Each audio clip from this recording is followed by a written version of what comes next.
¿Qué está pasando en Israel y quiénes son los palestinos? ¿Qué dice la Biblia con respecto a esto? El 7 de octubre, Hamás entró de manera sorpresiva a Israel, matando civiles y cometiendo crímenes horribles. Tristemente, las redes están saturadas de informaciones falsas y la gente las sigue publicando como si fuera una verdad. Hoy, de una manera breve, quiero hacer algunos señalamientos históricos para centrarnos en lo que realmente sucede. Hola, Dios te bendiga, mi nombre es Mabel de Armas y esto es Enfoque Bíblico. No te vayas, ya regresamos. ¿Quiénes son esta organización? Mossad Hassan Youssef, el hijo de uno de los que comenzó esta organización de Hamás, decidió abandonar la ideología fundamentalista islámica de su padre. Después de convertirse al cristianismo, explicó a CNN que desde que era niño presenció las acciones políticas y militares que contribuyeron a agravar el violento conflicto en el Medio Oriente. Sin embargo, señaló que Hamás utiliza a los civiles como un medio de guerra. En la mezquita nos enseñan que sin el derramamiento de sangre inocente por el bien de su ideología no podemos construir un Estado islámico, afirmó. Desde que tenía 5 años, Hamás nos ha alimentado de esta ideología y sinceramente es casi imposible que alguien se rompa y vea el verdadero rostro de Hamás y lo abandone en un momento determinado, agregó. Sin embargo, luego de pasar por un doloroso periodo en una prisión en Israel, decide abandonar el grupo extremista. Siendo el hijo mayor del jeque Hassan Youssef, uno de los fundadores de la organización terrorista, todos esperaban que siguiera los pasos de su padre y se convirtiera en uno de los líderes. Youssef relató que poco antes de cumplir los 18 años, impulsado por una rabia y el deseo de venganza, decidió involucrarse más activamente en la lucha contra sus opresores, lo cual lo llevó a ser arrestado y llevado a un centro de interrogatorio en Israel. En el libro El hijo de Hamás, Youssef relata su historia y plantea interrogantes sobre el significado de un conflicto que solo trae dolor a los inocentes, tanto palestinos como israelíes. La sinopsis indica que Youssef, como se le conoce actualmente, revela información inédita sobre la organización terrorista más peligrosa del mundo y la verdad acerca de su propio papel, su dolorosa separación de su familia y su país, así como la arriesgada decisión de hacer pública su recién descubierta fe cristiana de amar a tus enemigos.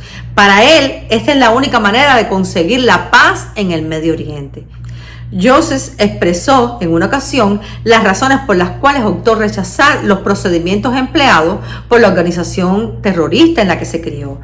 Relató acerca de uno de los numerosos ataques ejecutados por el grupo que ejerce el control en la franja de Gaza. Por la sencilla razón de lo que vemos ahora en Gaza, que a Hamás no le importan las vidas de los palestinos, ni de los israelíes o de los estadounidenses. Ni siquiera les importan sus propias vidas, consideran morir por su ideología y por su culto religioso, respondió. Hamás no busca la coexistencia ni el compromiso. Hamás busca conquistar y tomar el poder, afirmó. Y por cierto, la destrucción del Estado de Israel no es el objetivo final de Hamás. El objetivo final de Hamás es construir lo que equivalga a un Estado islámico en todas las demás civilizaciones. Ese es el objetivo de este movimiento, finalizó. Ahora, ¿quiénes son estas personas? ¿Cuál es la diferencia entre Hamás y los palestinos? ¿Quiénes son Hamás y qué quieren? Hamás se formó en 1987 al comienzo del primer levantamiento palestino o antifada contra Israel, como una rama de los hermanos musulmanes, un grupo de islamistas sunitas transnacional que se formó por primera vez en Egipto. Israel está rodeado de enemigos y la Biblia habla claramente que cuando el anticristo se manifieste, todos los enemigos van a romper el pacto de paz que hicieron a través de él y la ciudad va a ser hollada. Esto que está sucediendo solamente es un preludio de lo que va a acontecer contra Israel. ¿Quiénes financian a Hamás? Matthew Levitt exfuncionario estadounidense especializado en la lucha antiterrorista, estimó que la mayor parte del presupuesto de Hamas, de más de 300 millones de dólares, procedían de impuestos a las empresas como países como Irán, Qatar y otras organizaciones benéficas. ¿Quiénes son los palestinos? ¿Serán los ismaelitas? Los datos arqueológicos genéticos respaldan que los palestinos procedían de los antiguos cananeos, que se mezclaron ampliamente con los pueblos egipcios, mesopotámicos y de Anatolia de la antigüedad. Y así la rivalidad palestino-judío se basa en diferencias culturales, religiosas, pero no en diferencias genéticas, así que no son familia.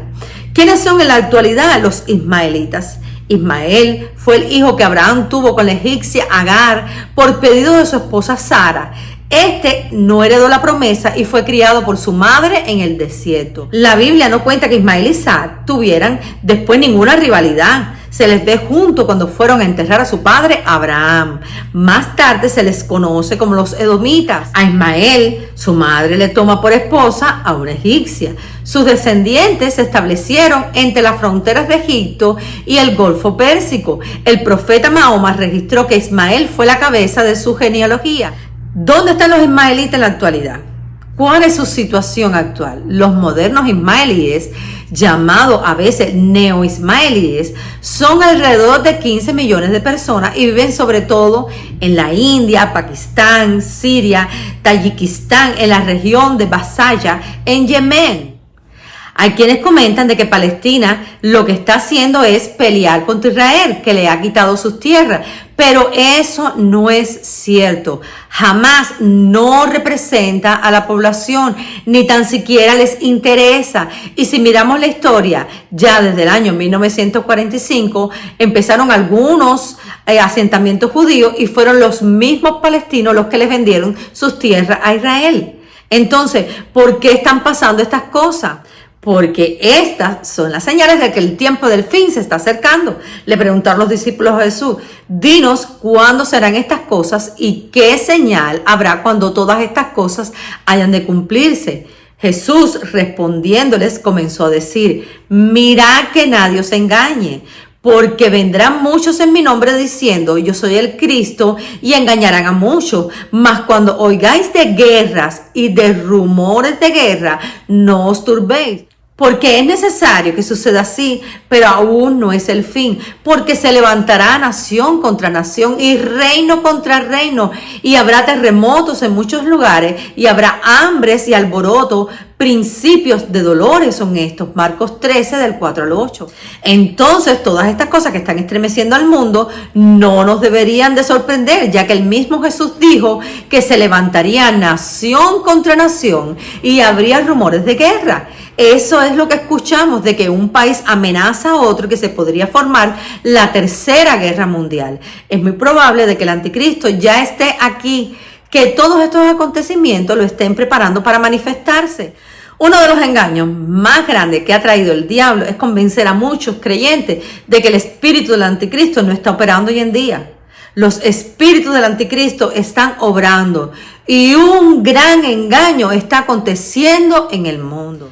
Primera de Juan 4:3. Y todo espíritu que no confiese que Jesucristo ha venido en carne no es de Dios. Y este es el espíritu del anticristo, el cual vosotros habéis oído que viene y que ahora está en el mundo. Cuando Cristo venga por su iglesia, nos dice que será como en los tiempos de Noé. La venida del Hijo del Hombre será como en los días en que Noé vivió. En aquellos días, antes del diluvio, la gente comía y bebía, se casaba y daba a sus hijos en casamiento hasta el día en que Noé entró al arca. Como ellos no sabían lo que iba a pasar, vino el diluvio y los arrastró a todos. En el libro de Génesis dice: y vio Jehová que la maldad de los hombres era mucha en la tierra, y que todo designio de los pensamientos del corazón de ellos era de continuo solamente el mal. Y se arrepintió Jehová de haber hecho al hombre en la tierra, y le dolió en su corazón. Y dijo Jehová: raeré sobre la faz de la tierra a los hombres que he creado, desde el hombre hasta la bestia y hasta el reptil y las aves del cielo, pues me arrepiento de haberlos hecho. Pero Noé halló gracia ante los ojos de Jehová. Génesis 6, del 5 al 8. Imagina cuánta maldad y violencia había en el corazón del hombre en aquella época, que Dios lo destruyó todo. Entonces, ¿qué pasará con la maldad que ha subido a los cielos hoy en día? Donde ni se respetan la inocencia de los niños, el pecado, la violencia, la inmoralidad, se le llama libertad de expresión. Creo que este mundo está en una condición que ya no aguanta más. El mundo ha vuelto a su época primitiva. Mujeres y hombres violados como Sodoma y Gomorra, a quien Dios destruyó como azufre y fuego. La adoración ya de una manera explícita a los ídolos y a Satanás en las escuelas. Recordemos que Dios es amor, pero también es fuego consumidor. Aprovechemos el tiempo de la gracia. Israel nos está anunciando los acontecimientos que están por suceder pronto, pero con respecto a la venida de nuestro Señor Jesucristo y nuestra reunión con Él, os rogamos, hermanos, que no os dejéis mover fácilmente por vuestro modo de pensar, ni os conturbéis ni por espíritu, ni por palabra, ni por carta, como si fuera vuestra, en el sentido de que el día del Señor está cerca. Nadie os engañe en ninguna manera, porque no vendrá antes que venga la apostasía y se manifieste el hombre de pecado, el hijo de perdición, el cual se opone y se levanta contra todo lo que se llama Dios o es objeto de culto, tanto que se siente en el templo de Dios como Dios, haciéndose pasar por Dios.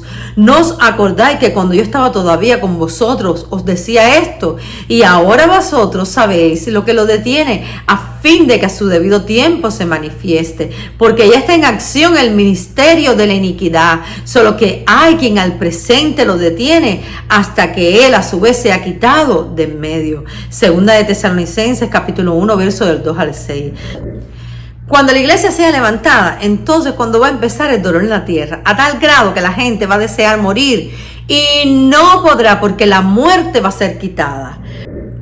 Este es el tiempo en que la iglesia debe estar preparada para salir de este mundo, porque Dios nos ha invitado a unas bodas, las bodas de Cristo con su iglesia. La iglesia está esperando que suenen las trompetas y los muertos en Cristo resucitarán primero. Luego nosotros, los que hayamos quedado, seremos levantados en las nubes juntamente con ellos. Este es el tiempo en que la iglesia tiene que orar y permanecer caliente como carbones encendidos. El que tiene oído hoy, oiga. Israel no conoció el tiempo de su visitación, como Dios habló a través del profeta Ezequiel 16. Israel se había comprometido con los ídolos, pero siempre Dios se guarda un remanente fiel, y por amor a la promesa Abraham los va a salvar. Quien pelea contra Israel lo hace también contra Dios.